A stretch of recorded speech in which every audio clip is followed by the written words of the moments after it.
The history of the National Stud is something we're very proud of as part of the Jockey Club, who obviously pay great attention and detail to the history of the industry. And as part of that deal, the Irish National Stud, or what is now the Irish National Stud, which was purchased. The political landscape changed, and of course the stud then moved across to England, where it moved around a few locations, but now obviously is located in the home of horse racing, Newmarket. So we're surrounded by racecourse here. We're based in 500 acres of great grazing land for raising horses. We put a lot of effort, a lot of work into the barns that we have here, the fencing, the grassland, the paddock management, to be able to provide a world-class service and facilities for breeders. So we've got 10 individual yards for mares, so we can hold up to 200 horses across the breeding season. We've got great facilities here for quarantine, for transit, for horses who use it as a base to then go on to Europe and America and farther afield. So we're really proud of the facilities here, and we're always investing in them. We feel that's such an important part of it. The services that we offer here at the National Stud are fairly all-encompassing. We do everything from foaling, care of the newborn foal, and young stock management, and that's really the priority during that January to June time during the breeding season. We then have a foaling unit for Southern Hemisphere foalers during August through to September. We have mares arriving from all corners of the world, it feels like, and I think this year the international spread was really, really wide. So we have our quarantine facilities in place that the mares will come in and come through. And then in terms of where we are based geographically, it's such an easy route to all of the stallions that you want to use in the UK, not least those here in our very own stallion unit. At the same time that you've that Southern Hemisphere foaling going on, we have our sales prep unit at the other end of the farm. So we would have between 40 and 50 yearlings going to different sales across the UK, and we would do full sales preparation for those and then consign them at both Goffs and Doncaster and at Tattersalls locally. And then on the other end of the farm, we have our spelling and recuperation facility where we have resting racehorses, and we would have between 30 to 50 at the peak during those October to December months when the flat season's coming to an end and they're all coming in for their holidays.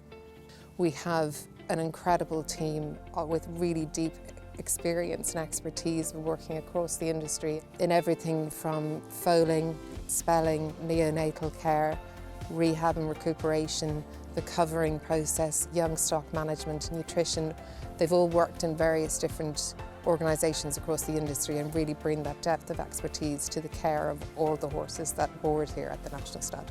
Stallions at the National Stud has always been and always will be a core focus of the business. We're really excited about our stallion roster at the minute. We of course have got Stradivarius, who's just completed his second season at Stud, and what he's brought to the stud has just been a huge amount of excitement, not only for the fans of racing, but for breeders. He covered 120 mares in his first year. He followed that up in succession with 105 mares this year. Lope Fernandez, a huge addition to the stud, and things have gone extremely well, right through from his first foal selling last year, now into the thick of it with the yearlings, who were bought by great judges. We're very excited for his future. I think what Rajat Singh's proved over the last few years is that he can really upgrade your mare, and he's at a level that's very affordable for a lot of breeders.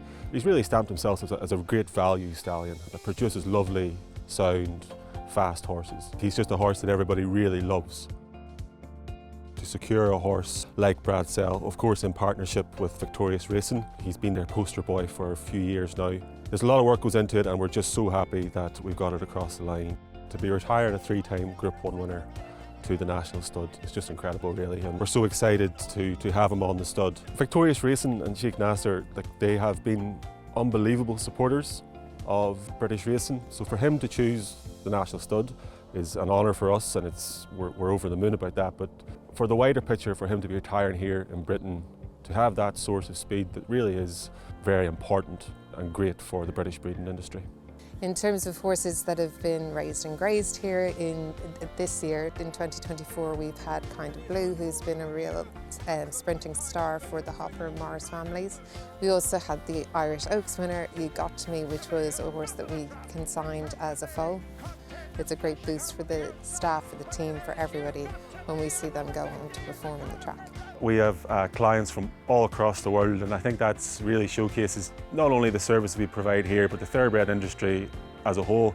England is a fantastic place to raise horses. The care that they receive, the land, the opportunities they have to be sold at the world-class auction houses, the stallions they can use. I think it's a culmination of all those things. There's a reason why the leading owner breeders internationally choose to have their farms here in the UK. For me, I would say one of the advantages of breeding in Britain is that really deep sense of pride, history and heritage in our sport, in our industry. It's where it all began, and that is a really special thing to be a part of.